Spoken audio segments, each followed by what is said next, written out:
তো বন্ধুরা দেখো 4 থেকে 5 দিন আগে ফ্রিজে এই বাটিটা রেখেছিলাম। তো আমার না একদমই মনে ছিল না এই বাটিটা রেখেছিলাম। তো দেখো বরফ হয়ে কী হয়েছে, আর এই বাটির ভিতরে কি আছে বলো তো? বাটির ভিতরে আছে টক দই। তো অনেক দিন আগে খাসির মাংস রান্না করেছিলাম, তোমরা দেখেছো তো, অনেকটাই টক দই ছিল। তো সেটাই বাটিতে রেখেছিলাম। আর টক দইটা দিয়ে যে কি করব কিছুই বুঝতে পারছি না। তো শুভ সকাল বন্ধুরা, আশা করি তোমরা যে যেখানে আছো সুস্থ আছো, ভালো আছো, আর আমিও ভালো আছি। ভারতের ছোট্ট একটা গ্রাম থেকে আমি একা তোমাদের সবাইকে জানাই আমার ব্লগ চ্যানেলে অনেক অনেক স্বাগত, অনেক অনেক ভালোবাসা। তো দেখো আজ বাজার থেকে এনেছিলাম তোমার পুঁই শাক। বর আজ বলেছিল যে পুঁই শাক আনবে, ঘরে অনেকগুলো কাঁঠালের আঁটি আছে, ওই আঁটি দিয়ে আর কি তরকারি রাঁধতে হবে। তো আজ নিরামিষ করব, কারণ ও বলেছে মাছ আনা লাগবে না, নিরামিষই করো। তো এই জন্যই দেখো আজ আর চিংড়ি মাছ আনিনি, ওর জন্য নিরামিষই করব। তো পুঁই শাকটা কেটে নিই, আর ভাবছিলাম টক দইটা দিয়ে কী করব। কারণ ওই যে টক দই তো কোনো দিন, মানে আমি শুনেছি মাথায় লাগানো যায়, মুখে লাগানো যায়, কিন্তু কোনো দিন না লাগাইনি। তো আজকে একটু ট্রাই করব, তো দেখি কি হয়। তো দেখো কথা বলতে বলতে আমার পুঁই শাকগুলো কিন্তু অনেকটাই কাটা হয়ে গেছে, অনেকটা কি সম্পূর্ণটাই কাটা হয়ে গেছে। এখন এই যে তোমার যে কাঁঠালের আটিগুলো ছিল ওইগুলো এখন কেটে নিচ্ছি, তারপরে রান্নাবান্না বসাবো। আর কি কি রান্না করি, কি করি সারাদিন সবটাই তোমাদের সঙ্গে শেয়ার করব। ভিডিওটা শেষ পর্যন্ত দেখতে থাকো।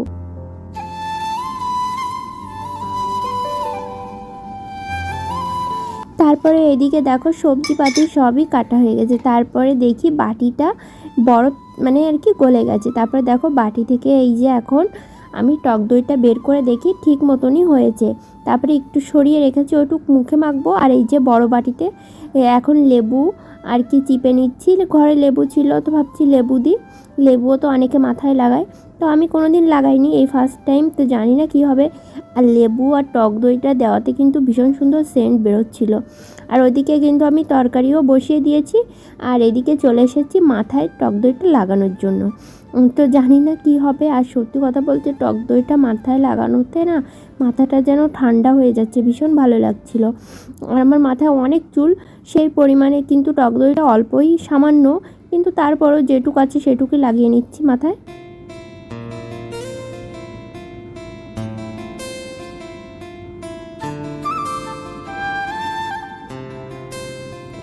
তো দেখো অনেকটাই কিন্তু মানে মাথার তালুতে লাগানো হয়ে গেছে, আর একটু ছিল সেটুকু হচ্ছে চুলের এই যে লম্বা অংশে লাগিয়ে নিচ্ছি। তারপরে আর কি খোপা করে রেখে দেবো।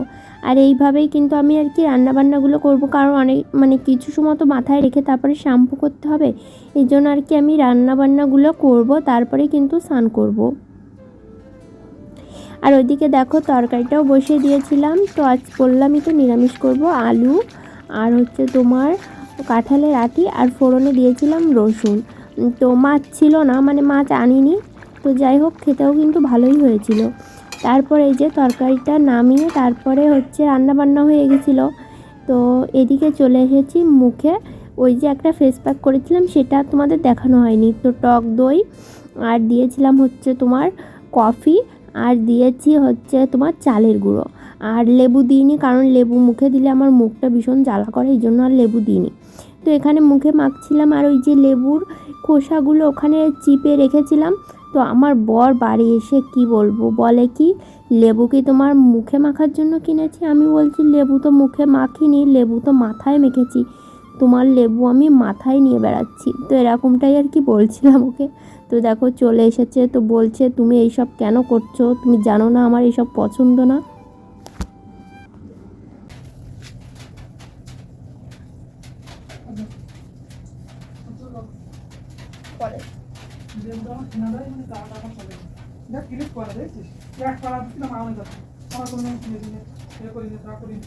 লেবুটা কি করিস, লেবুটা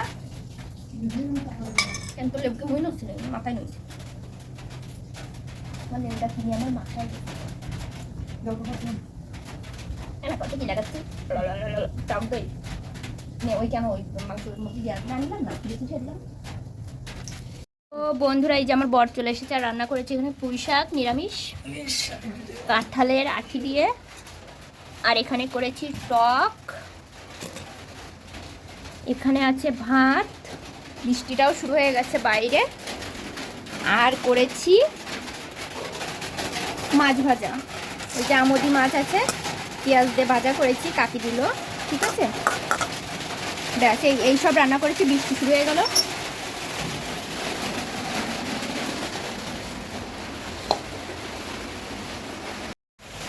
তো বন্ধুরা তখন আমার বর চলে এসেছিলো, ভিডিও আর করা হয়নি। তো ভাত খেয়ে নিয়েছি কারণ প্রচুর খিদে পেয়েছিল। দুইজনে ভাত খেলাম একসঙ্গে। আর ওখানে অনেকক্ষণ ধরে বলছি যে বৃষ্টিতে ভিজবো ভিজবো, বলছে ভিজো না। ও চলে গেছে, এখন ভিজবো। তো এখনও দেখো টিপটাপ করে বৃষ্টি পড়ছে, সেইভাবে পড়ছে না। তো একটু কাজ আছে উঠানে, তো ভাবছি ভিজবো, এই জন্য আর কি নামবো এখন। তো উঠান ঝাড় দেবো, কারণ সকাল থেকে উঠান ঝাড় দিইনি। আর একটা ফুল গাছ এনেছে কাকি, ওই ফুল গাছটা এখানে লাগিয়ে দেবো। তো এই জন্য আমাকে সেই ভিজতেই হবে, ঠিক আছে। আর ইচ্ছে করেই ভিজছি, মানে কাজগুলো না করলেও চলে, কিন্তু তারপরেও বৃষ্টি থামলেও তো করা যায়। ইচ্ছা করেই ভিজবো, ঠিক আছে। বৃষ্টিতে ভিজতে ভীষণ ভালো লাগে। আর এখন হচ্ছে তোমার উঠানটা ঝাড় দেবো, একটু পাতা পড়ে পড়ে আছে তো দেখতে ভালো লাগছে না, এই জন্য। ভিডিওটা দেখতে থাকো, আশা করি তোমাদের ভালো লাগবে।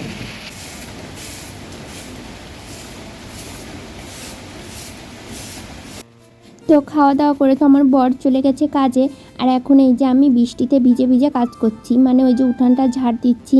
তারপরে ওই যে একটা ফুল গাছ দেখেছো ওখানে রয়েছে দেওয়ালে, হচ্ছে তোমার হেলান দেওয়া আছে, ওটা হচ্ছে কাকি কোথা থেকে উঠিয়ে এনেছে, দুধটা ফুল গাছ। তো আমাকে বলেছিল লাগিয়ে দিতে, তো এখন ভাবছি তাহলে লাগিয়ে দিই, কারণ এরপরে আর কি স্নান করা হয়ে গেলে না আর মাটিতে হাত দিতে ভালো লাগে না। তো দেখো একটা লাঠি দিয়ে আর কি খুঁড়ে আর কি গাছটা পুঁতে দিচ্ছি, কারণ আমার ঘরে দাও ছিল না, এই জন্য আর কি। তারপরে এই যে দেখো লাগানো হয়ে গেছে। আর গাছে না অনেকগুলো ফুল ছিল, তো ভাবছি ফুলগুলো তুলে নিই, কারণ বৃষ্টির ভিতর তো স্নান করে আর ফুল তোলা হবে না, তাহলে এখনই তুলে নিই। দেখো এখন গাছ থেকে আমি ফুলগুলো তুলে নেব, তাহলে আর স্নান করার পরে আমার আর বাইরে আসা লাগবে না। আর বৃষ্টি কিন্তু খুবই অল্প হচ্ছিল, তো বেশ ভালোই লাগছিল বৃষ্টিতে ভিজতে। তারপরে দেখো ফুলগুলো আমি ঘরে গিয়ে রেখে এসেছি। তারপরে দেখি আমার তুলসী গাছটা একদম হেলে পড়েছে। তো তুলসী গাছটাও একটা দেখো লাঠি দিয়ে আর কি একটা দড়ি দিয়ে বেঁধে দিচ্ছি। তুলসী গাছটা একদম নেতিয়ে গেছে দেখো।